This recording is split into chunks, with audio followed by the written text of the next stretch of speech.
Buenas noches, mi nombre es Rafael Vázquez, soy candidato al Congreso por Acción Popular con el número 15. Soy profesional en Administración de Negocios Internacionales con maestría en Gestión Pública.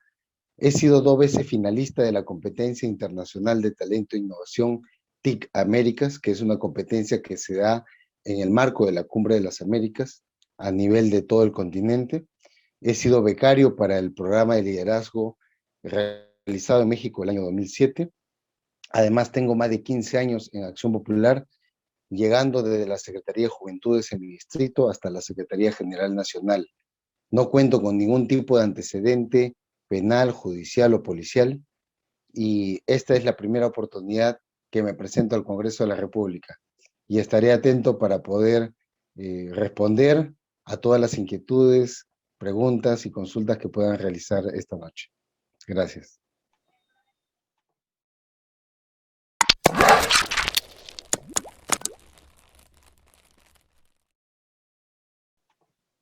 Comenzamos. De llegar al Congreso, ¿cuál sería la primera ley que impulsaría?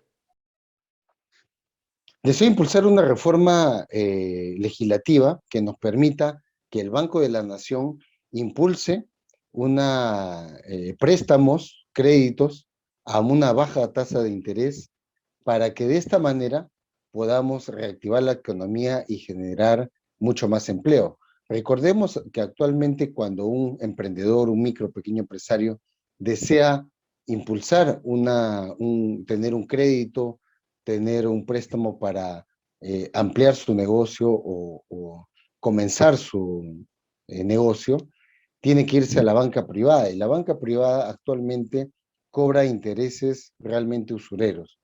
Sentimos que a través del banco de crédito, teniendo como principio no necesariamente entregando dinero, sino puede entregar bienes. Por ejemplo, cuando tenemos los mercados en nuestro país que están semi-construidos, mal construidos, podemos construirlos para que tengan por lo menos 5 pisos.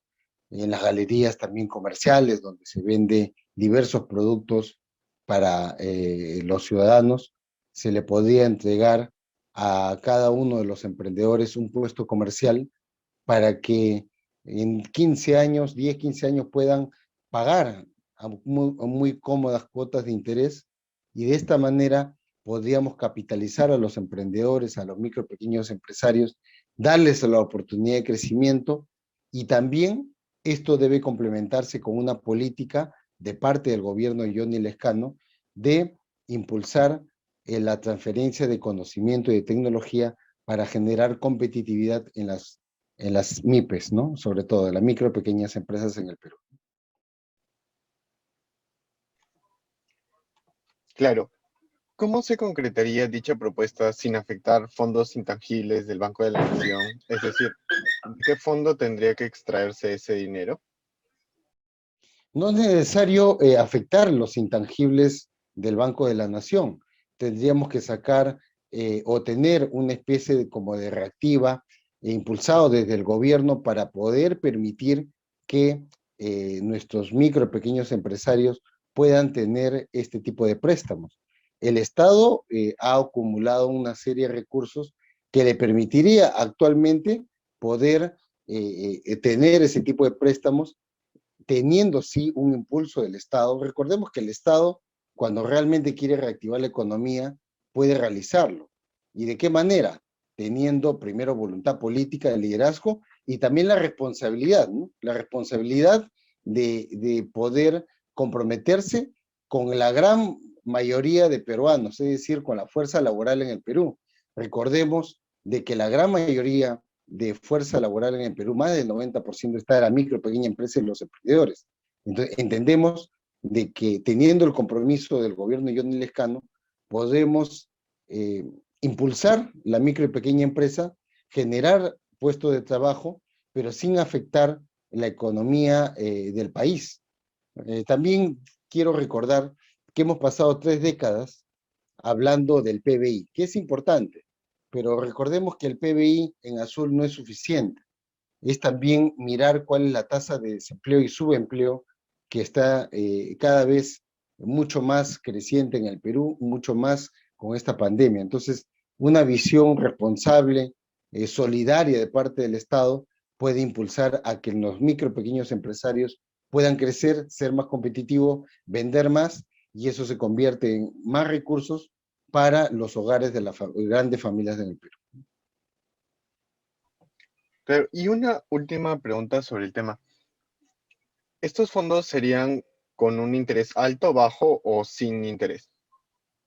¿Estos No, créditos? la idea es que sea un mínimo tasa de interés. No podríamos decir cero, porque recordemos de que año tras año hay un mínimo de inflación, entonces por lo menos la tasa de interés debería compensar la tasa de inflación. Evidentemente no pueden ser intereses altos, porque si no estaríamos volviendo a lo que hace actualmente la Banca Usurero. Recordemos de que el sistema financiero en el Perú es uno de los más caros en el mundo, ¿no? Y eso se ha debido a la falta de control del gobierno, y también a que hemos prácticamente cedido a un sistema neoliberal que solamente mira las cifras macroeconómicas, pero no mira de qué manera están progresando las familias en el país, ¿no? Gracias. Eso sería respecto a la crisis económica y respecto a la crisis sanitaria, como miembro del Poder Legislativo, ¿qué medidas tomaría al respecto? Bueno, primero fiscalizar la atención primaria. Recordemos que uno de los grandes problemas que tenemos en el tema salud es la falta de atención primaria. Actualmente tenemos postas médicas que atienden en tiempo limitado. Las postas médicas aproximadamente están atendiendo hasta la 1, 1:30 de la tarde. Eh, no tienen especialistas, no tienen equipos médicos y sobre todo no tienen medicinas. Hacen un pedido de medicinas en marzo y llega en diciembre. Entonces, tenemos que impulsar la digitalización en la salud para que los pedidos, los requerimientos, con un solo clic ya estén a orden de compra, ¿no? Y que también la distribución pueda ser ágil. Yo me comprometo a fiscalizar ello, pero además que tengamos postas médicas con horarios ampliados, por lo menos deberían tener 18 horas, que tengamos médicos especialistas, y para eso hay que declarar de interés nacional la apertura de vacantes de especialistas, exigir al gobierno, en este caso a mi propio gobierno, porque estoy seguro con Johnny Lescano vamos a llegar, de que podamos tener más facultades de medicina a nivel nacional, y eso podemos hacerlo invirtiendo más en la universidad pública para que ésta sea descentralizada. La Universidad de San Marcos tranquilamente podría tener facultades de medicina y de enfermería en todas las regiones del Perú. Entonces, necesitamos tener un liderazgo, una posición de que busque solucionar las causas del problema. Si nosotros hubiéramos tenido atención primaria de primer nivel oportuna, hubiéramos evitado miles de muertes a raíz de la pandemia, porque los enfermos que hubieran sido recién detectados al momento de adquirir el tema del virus, tranquilamente hubieran podido ser atendidos oportunamente por un médico en su casa, con medicina, y esto hubiera evitado que llegaran a los hospitales a las camas UCI. Lamentablemente, la estrategia, creo yo, limitada del gobierno ha hecho de que solamente se fijen en las camas UCI y no en prevenir, en evitar que nuestros enfermos lleguen a ello. Y un detalle adicional, hay muchísima gente que ha fallecido por otras enfermedades comunes, por diabetes, por hipertensión, y solamente por no tener atención médica oportuna o por no tener las medicinas. Y eso lamentablemente ha perjudicado a las miles de familias, ha causado muerte, dolor en nuestro país, y ha dejado en claro la tremenda brecha que tenemos en el tema de la primera atención en salud. Y un detalle adicional y final, que te necesitamos que nunca más las medicinas tengan los altos costos que actualmente tienen. El gobierno de Johnny Lescano ha propuesto crear un organismo regulador del precio de las medicinas para nunca más tener medicinas que sean como un producto de lujo y que no pueda acceder las familias más vulnerables. No podemos seguir permitiendo que existan muertes de gente solamente porque no compra una medicina. Gracias. ¿Usted estaría de acuerdo con la reincorporación de la bicameralidad en el Parlamento peruano? Sí, siempre y cuando no se altere, no se afecte ni se eleve el presupuesto del Congreso. La bicameralidad es importante porque va a permitir de que los senadores puedan ser los grandes pensadores de los temas de interés nacional. A veces ocurre que los actuales congresistas muchas veces se enfocan en su región, en su localidad, y se olvidan de ingresar a los temas de debate nacional, a la política internacional, a temas de defensa, que necesitamos que el Senado sea quien básicamente se funcione ello. Y además, para algunas decisiones, en lugar de que los mismos congresistas estén votando dos veces en dos legislaturas, tranquilamente podría ser el Senado quien rectifique o apruebe alguna de las medidas importantes que impulse el Congreso. Entendemos que está bien que pueda crearse el Senado, pero debemos ser cautelosos de que esto no significa que se altere o se aumente el presupuesto. Para ello necesitaremos, y creo yo que debemos hacerlo, reducir el sueldo de los congresistas, reducir el número de asesores y personal en el Congreso para que funcione de una forma más ágil, efectiva, pero que sobre todo no se vea al Congreso de la República como un ente burocrático, sino más bien como un ente ágil al servicio del país, ¿no? ¿Considera que la educación requiere una reforma estructural o no? De ser así, ¿cuál sería? Sí, por supuesto, necesitamos cambiar muchas cosas en la educación, comenzando por la currícula, ¿no? Necesitamos una currícula que eh, diseñe un modelo de ciudadano, que nosotros necesitamos que un estudiante entienda que su labor no es solamente hacer operaciones matemáticas o recitar poemas, sino que también necesita tener un compromiso con la sociedad, incorporar cursos que permitan de que ese alumno o alumna pueda hacer labores en su propio hogar, que comenzando desde el colegio pueda ir realizando algunas tareas como de aseo, de limpieza, de generar buenas costumbres, para que luego tengamos ciudadanos comprometidos. Es muy penoso que tengamos ciudadanos hoy en día que tienen la basura en las playas. Nuestras playas, nuestros recursos, nuestra naturaleza, debemos cuidarla. Y eso parte muchas veces del colegio. Entonces, número uno, el tema de la currícula y del perfil que necesitamos inculcar para que nuestros alumnos y futuros ciudadanos puedan tener una mejor formación en torno a la ciudadanía. Por otro lado, necesitamos tener mucho mejores escuelas. Hay un déficit en el tema de infraestructura. Necesitamos construir más escuelas y construirlas bien. Eso es importante. Además, hay un alto índice de deserción, sobre todo en la parte rural, y mucho más en esta época de la pandemia.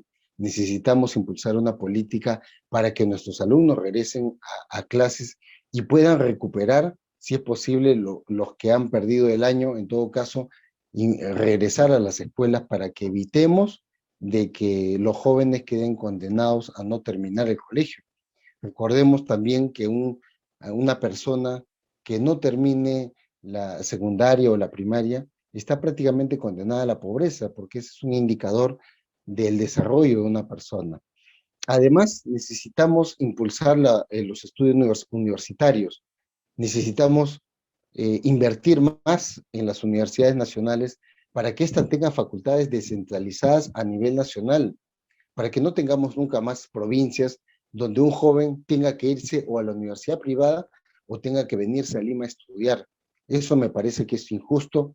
Ha faltado liderazgo, voluntad política para generar la descentralización en el sector educación. También hay una deuda pendiente con el magisterio. Necesitamos seguir mejorando los sueldos. Los sueldos de los profesores, si bien hace algún tiempo estuvieron aumentando, necesitamos de que pueda crecer para que ellos se encuentren totalmente motivados, para que esto les libere de preocupaciones sobre temas económicos y más bien estén enfocados en la parte pedagógica.